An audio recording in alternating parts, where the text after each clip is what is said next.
Ketololan dan kebodohan apa lagi yang sedang kalian tawarkan kepada petani? Ini saya fokuskan kepada channel-channel orang pemberi edukasi informasi pertanian yang bodohnya itu di bawah standar minimum kebodohan. Jadi kebodohan itu, ketololan itu ada standarnya. Nah, mereka ini di bawah standar itu. Apa istilahnya? Kalau di bawah standar kebodohan itu apa? Jongkok IQ-nya itu ya. Begini Bapak Ibu, kasihan juga saya lihat Bapak Ibu ini ya. Petani-petani awam, petani kampung, petani desa, hidup udah susah, udah miskin, dibodoh-bodohi lagi. Bayangin Bapak Ibu, petani sudah susah, sudah miskin, bonusnya dibodoh-bodohi. Mana ada paracetamol digunakan untuk tumbuhan. Paracetamol itu obat pereda nyeri, obat penurun demam untuk manusia. Dirancang untuk manusia, metabolisme manusia. Jadi kalau dibuat untuk manusia, Anda pakai ke tumbuhan, pakai ke hewan, emangnya manusia sama kayak hewan? Manusia sama kayak padi. Kan konyol itu, iya kan?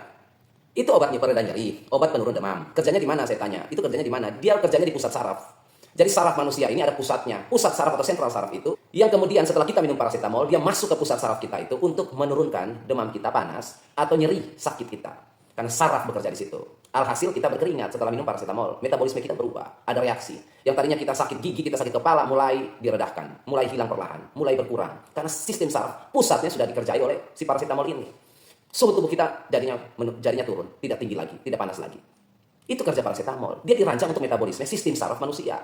Emang sistem saraf manusia sama kayak serangga?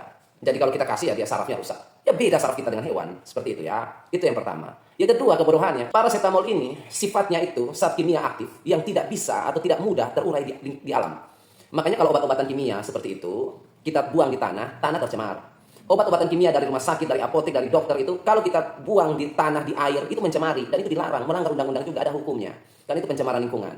Obat kimia itu bukan tempatnya dibuang, dimusnahkan di tempat yang lain. Akan tercemar karena sifat zat aktif di situ susah sekali terurai oleh agen hayati seperti mikroba. Akhirnya dia mencemari segala macam yang ada di situ. Alhasil tanah tercemar, mikroorganisme di tanah, pengurai, perombak positif mati, keracunan. Ya, masuk ke air, ekosistem air rusak.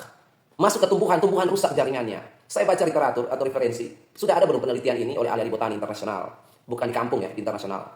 Sudah ada penelitian, saya lupa tahun berapa. Ada penelitiannya, uji coba eksperimen oleh ahli di luar negeri.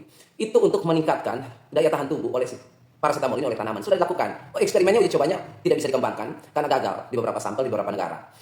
Disemprotlah dengan dosis tertentu kepada tanaman yang menghadapi stres akibat musim. Ya, adaptasi musim, tanaman stres, dikasih bahan aktif paracetamol itu.